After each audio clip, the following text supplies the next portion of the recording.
સંસ્કૃતિ સમાજ સેવા સંસ્થાન ટ્રસ્ટ ભરૂચ દ્વારા શ્રવણ ચોકડી પાસે ઠંડા પાણીની પરબ શરૂ કરવામાં આવી છે। અસહ્ય ગરમીના કારણે લોકોને પીવાના પાણીની સમસ્યાઓ ઊભી થતી હતી। આથી ભરૂચ શ્રવણ ચોકડી રિક્ષા સ્ટેન્ડ પર રાહદારીઓની સુવિધા માટે ઠંડા પાણીની પરબ શરૂ કરવામાં આવી, જેમાં રોજિંદા 12 થી વધુ જગનો વપરાશ થાય છે।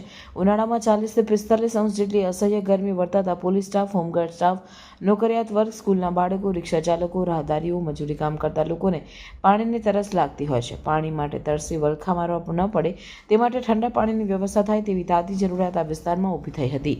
તેથી સંસ્કૃતિ સમાજ સેવા સંસ્થાન ટ્રસ્ટ ભરૂચ દ્વારા ઠંડા પાણી માટે જગની વ્યવસ્થા કરવામાં આવી હતી।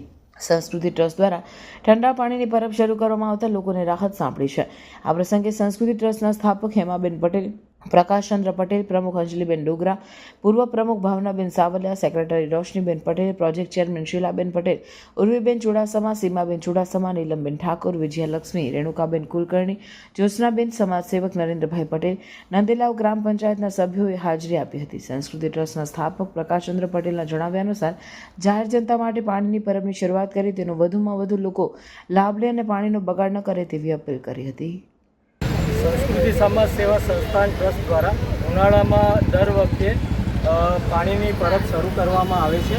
તો આ વર્ષે શ્રવણ ચોકડી ખાતે પાણીની પરબ શરૂ કરી છે અને આ પાણીની પરબથી જે રાહદારીઓ છે, રિક્ષાવાળા છે, જે કામે જતા લોકો છે, જે નોકરી ધંધે જતા લોકો છે, પોલીસવાળા તથા શ્રવણ સ્કૂલના બાળકો અહીંયા આવીને પાણી પીવે છે અને સંતૃપ્તિ અનુભવે છે। તો આવી સેવાનો લાભ દરેક લોકોએ લેવો અને ઉનાળામાં ભરૂચમાં ઠેર ઠેર જગ્યાએ આવી પાણીની સેવા ચાલુ થાય એવી મારી અપેક્ષા છે। જય હિન્દ, જય ભારત, ભારત માતા કી જય। સંસ્કૃતિ સમાજ સેવા ટ્રસ્ટ એ એક જાનીમાની સમાજ સેવા માટે રાઉન્ડ ધી ક્લોક ઘણા વર્ષોથી સેવા ભરૂચમાં બજાવે છે। એની ઘણી બધી પ્રવૃત્તિઓમાં એક પ્રવૃત્તિ એ ઉનાળાની અંદર શ્રવણ ચોકડી પાસે પાણીની પરબ જે નોર્મલી 1 એપ્રિલ અથવા તો એની આગળ પાછળ એનું ઉદ્ઘાટન કરવામાં આવે છે। ઘણી બધી બહેનો આની અંદર સામેલ છે અને દિલથી આ સેવા કરે છે। તો આ સેવા સતત ચાલુ રહે। ગયા વર્ષે હું અહીંયા હતો, આ વર્ષે હું બહાર હતો, પણ મને એક સેવાનો તક મળી અને હું 3-4 દિવસથી અહીંયા છું। મને ખૂબ ખૂબ ધન્યતા આ બધા બહેનો ઉપર અનુભવું છું કે તેઓ સતત સેવાના કાર્યો કરતા રહે છે।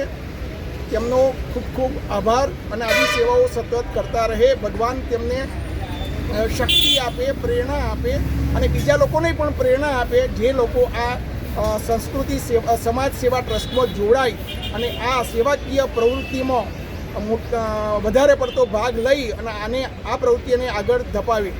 ये सब हम बहनों के माध्यम से शुरू किया गया एक कार्य है। तो हम आप सभी से भी निवेदन है कि आपको भी ये बहुत गर्मी हो रही है, तो गर्मी में आप सभी कभी भी बॉटल भी भर के जाओ और किसी को ठंडे पानी की मदद कर लो, ये बहुत बड़ी मदद होती है।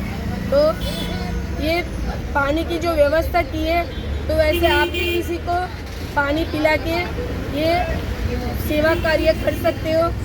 ओम प्रणाम, भारत माता की जय।